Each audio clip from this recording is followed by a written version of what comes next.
Namaste, Pranam, Gita Dhyanam.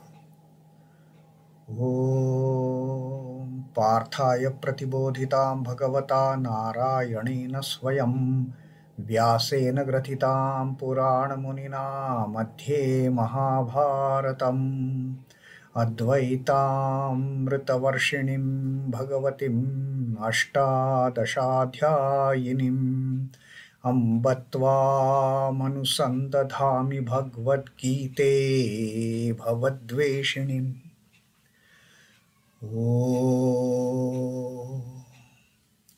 O Bhagavad Gita, with which Lord Narayana himself gave enlightenment to Partha, the ancient sage Vyasa included it in the Mahabharata. O Goddess, showerer of the nectar-like knowledge of non-dualism contained in your 18 chapters, O my affectionate mother, the destroyer of rebirth, I meditate upon thee. Krishna Vandana. Vasudeva Sutam Devam Kansachanura Mardanam Devaki Paramanandam Krishnam Vande Jagadgurum. Son of Vasudeva, the slayer of Kansa and Chanur, extreme delight for Mother Devaki, O Lord Krishna, the supreme teacher of the universe, my salutations to you. Srimad Bhagavad Gita, the 18th Adhyay of Moksha Sannyasa Yoga, and Sri Krishna has now started teaching us about the three types of sukha, happiness. Each and every being in this creation is chasing that happiness. All our endeavors, whatever we are doing, is to seek that happiness. And Sri Krishna says that happiness is also governed, controlled by the three gunas of this Prakriti, by the Sattva, Rajas and Tamas. And even this happiness is not left alone. Happiness also is of three types. Sri Krishna has told us about the sattvic and the rajasic types of happiness. The sattvic happiness, which initially is quite painful, which is extremely bitter, like a poison to start with. But towards the end, on this particular path, towards the end on this path of liberation, that the happiness that one receives out of that tenacity, out of that persuasive nature, out of that perseverance and steadfastness, that happiness is everlasting. It is an immortal bliss. That is what is the sattvic happiness. And Sri Krishna says this sattvic happiness arises out of the purity of the mind. Extreme purity of the mind, highest level of purity a person has at that point of time. And also the self-realization. The self-realization, who am I? Answer to that question, who am I? The moment one finds answer to the question, who am I? One gets that eternal happiness, one gets that everlasting happiness, which is as good as a nectar, which is as good as that ambrosiacal magic of getting into the state of immortal bliss. That was the sattvic happiness. Now what about the rajasic happiness? Sri Krishna says, if the sattvic happiness is initially poison and the sweetest outcome at the end, initially it is most painful, but towards the end it is everlasting happiness and bliss and pleasure and joy. With the rajasic type of happiness, initially it is joy, yes, initially it is most pleasurable, but towards the end it is nothing but poison, it is nothing but misery and grief and pain. And towards the end, that being who has tried to enjoy that happiness through the contact of senses and the sense organs, the sense objects and the sense organs, that happiness initially is very kind of like an illusion. We feel it is so good, we feel it is so pleasurable, but towards the end, that being who has tried to get that enjoyment gets into the state of misery, gets into the state of repentance. Oh my God, why I did it? That is kind of the feeling one gets. Initially it is wonderful. It is the sweetest of the things one can have in this life. That is what everybody feels. I am enjoying the most wonderful pleasures of this body and the world as such. All the sensual pleasures, all the desires of that greedful nature, making money, acquiring wealth, having possessions, everything is, the path is so very rosy. The path is filled with kind of the flowers and roses. But the being does not realize that these roses, they have more number of thorns than the flowers as such. Initially, we may look at the flower, it is like that advertising game. What is shown in the advertising and what the product actually is, there is no kind of similarity. What is shown in the advertisement is absolutely fabulous, which is absolutely wonderful, which is absolutely amazing and awesome, and all those adjectives, they get attached with the product in the advertisement. But when you start actually using that product, then you realize, oh my God, it is such a pain to use this product. Why did I buy it? Why did I get into it? Why? And that is then nothing but crying and crying and crying. So what initially looks so good towards the end, and Sri Krishna says this is because of this temptation by the sense objects. The senses get tempted by the sense objects, and then the sense organs, they create all kind of activities just to fulfill those worldly pleasures, those material gains. And Sri Krishna says, this is how it happens with the rajasic kind of happiness. That initially it is nectar, most sweetest, the sweetest. But pariname vishayendriya sanyogat yattadagre amrutopamam. All because of this association, all because of this union of the senses and the sense objects. Vishayendriya sanyogat. There the sattvic is because of the purity of heart and the self-realization. That is the basis for the sattvic happiness, which is everlasting. Initially it may be painful, but this happiness which results out of the union of the senses and the sense objects, it is so short-lived, that happiness, that pleasure, that rosy thing, that sweet feeling. Towards the end, it is nothing but pariname visham eva. Nothing but poison, nothing but bitterness, nothing but the pain and grief. And then finally the person gets repented, starts repenting why I did it. Now that is the thing with the sattvic happiness and the rajasic happiness. What about the tamasic way? What about the tamasic happiness that Sri Krishna is going to tell us in this 39th shloka?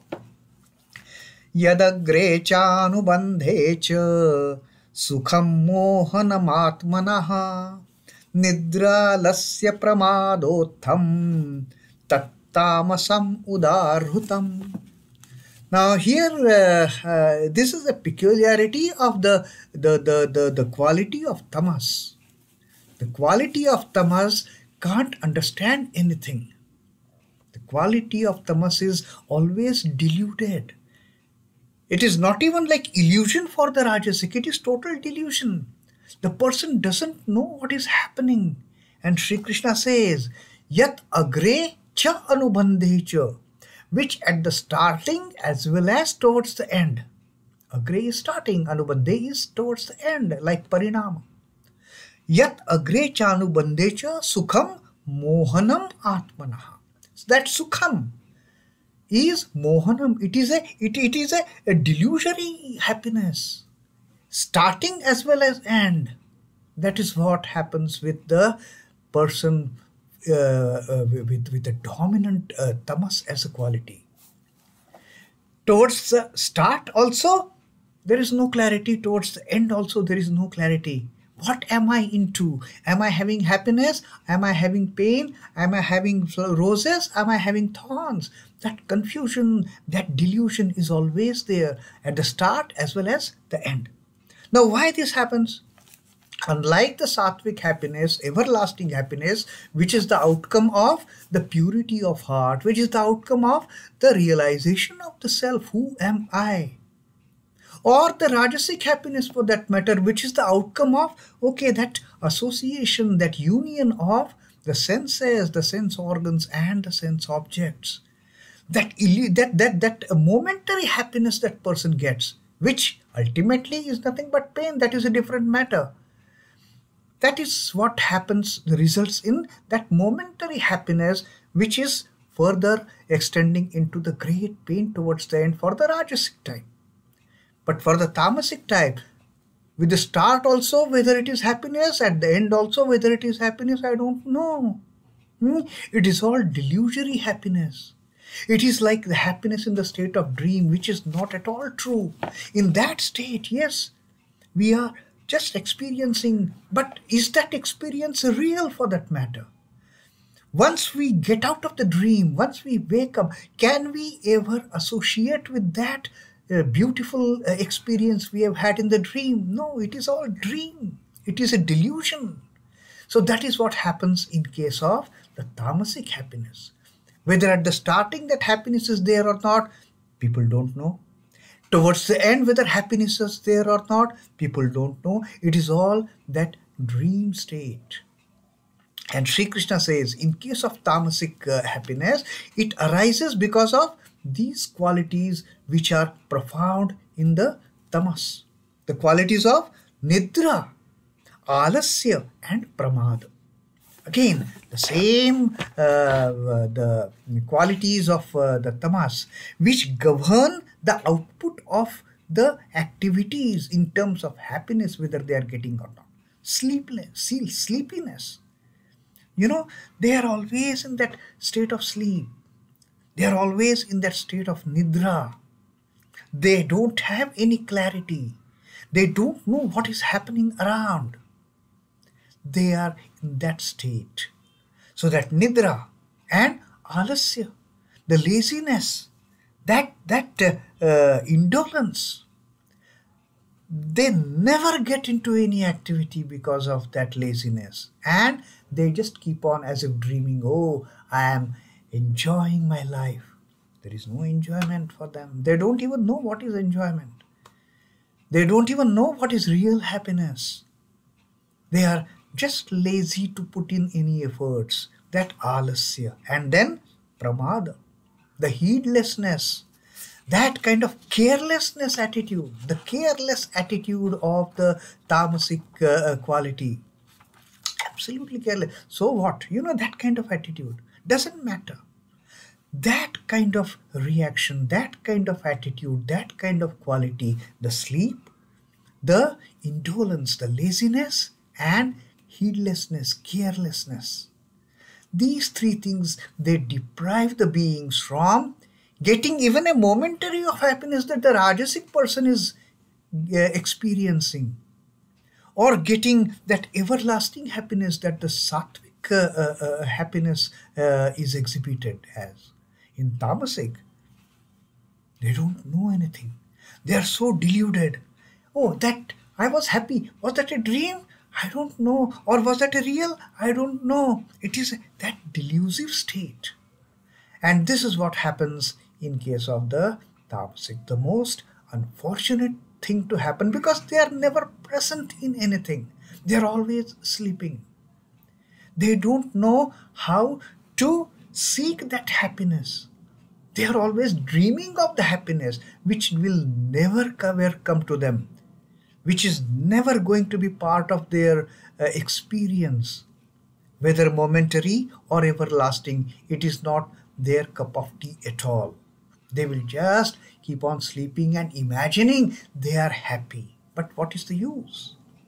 They are just lazy to make any efforts to attain to that happiness. And they are so careless, they are so heedless.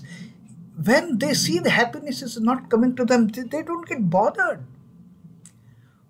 The entire world is chasing happiness. The entire world is yearning for happiness. let me also make some efforts. No, they are absolutely careless about it.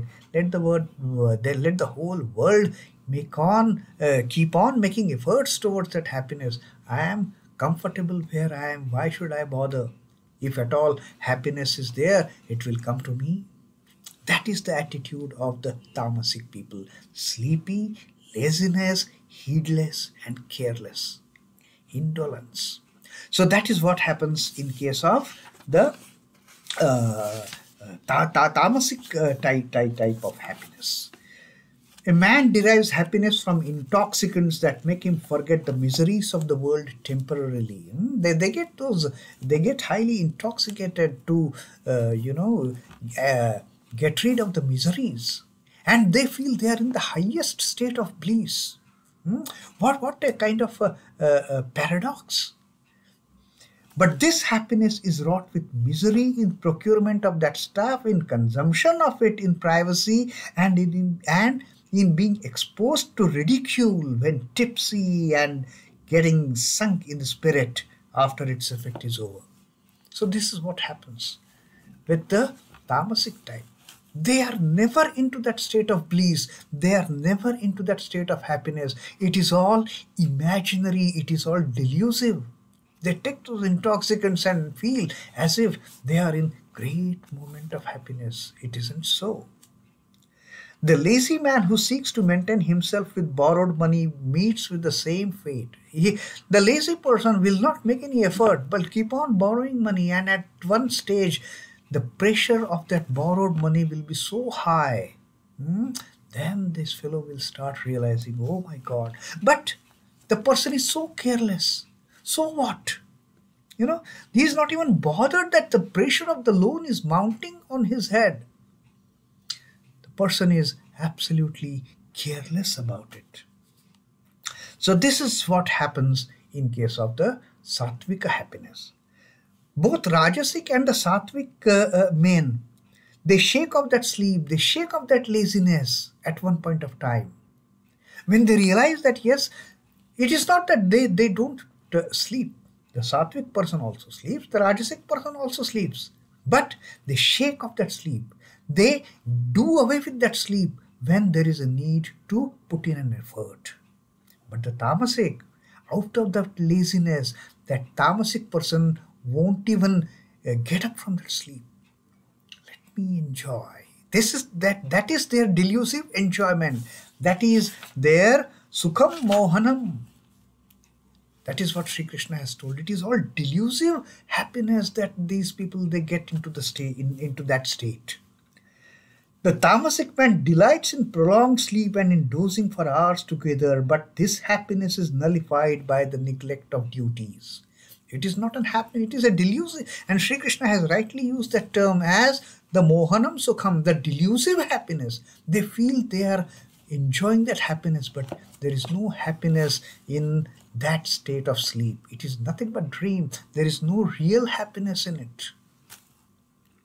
The tamasic man suffers from miscomprehension in regard to the means of procurement of happiness. It is all miscomprehension. It is all carelessness. It is all heedlessness. Like a flash of lightning, his happiness comes and goes. Because it is not real at all. It is always, that happiness is always a fake happiness that the person is thinking about it. It is no real happiness, which even the rajasic person gets a momentary real happiness. Yes, it doesn't last long. That is a different matter. Ultimately, that momentary happiness, ultimately it ends up into great pain and misery and sorrow. But for the tamasic, even that momentary happiness is not there. And on this particular thing, Sri Ramakrishna, like we talked about that a man who derives happiness through intoxicants, Sri Ramakrishna has given the same example here. Sri Ramakrishna says, a hemp smoker believes that his inebriation, that his intoxication is a form of spiritual ecstasy. That is what happens with the hemp smokers. They take a smoke, they inhale the smoke of that hemp, And they feel they are experiencing bliss, they are experiencing ecstasy, they are experiencing transcendental meditation and all that, which is nothing but their mind games for the hemp smoker. And what Sri Ramakrishna says, but it is nothing of that kind. That is nothing but delusion. These people are into, the hemp smokers, that they are in the state of, they're enjoying the state of bliss and ecstasy. It is the effect of that toxic substance, the toxicant, which is creating all those hallucinations. He deludes himself in his indolence into such a belief that hemp smoker in reality never gets any happiness. In fact, it is all created, it is all artificial, it is all not even real for that matter. Even for a moment it is real. It is nothing but a delusion. And that delusionary happiness, that sukhaṁ mohanam, Sri Krishna says, is typical of the tamasic nature, which arises out of all those qualities which are dominant with the tamas, the sleep, the laziness, and the carelessness, the heedlessness, the nidra, alasya, and pramada. These are the most detrimental effects of the quality of tamas. And that's how Sri Krishna has told us about the three types of happiness now. The sattvic happiness, which is initially pain, but towards the end, it is everlasting, immortal bliss. The rajasic happiness, momentary joy, just for a fraction of a second, but for the remaining lifetime, it is nothing but pain and misery and sorrow. That is what happens with the rajasic. That is what the rajasic, it is just a flash. But for the tamas, it is all imaginary. There is no happiness in reality. There is no happiness everlasting. Even a momentary happiness is not there in these unfortunate tamasic ones. So that is the tamasic happiness, which is nothing but a delusion, which is nothing but imaginary. It is there only in the mind. There is no real happiness involved, even for a second. So these are the three types of happinesses that Sri Krishna has taught us in these three verses of the 18th Adhyaya, the Moksha Sannyasa Yoga. Om Namo Bhagavate Vasudevaya. Sri Krishna Arpanamastu. Jai Sri Ramakrishna. Jai Thakur. Jai Ma. Jai Swamiji.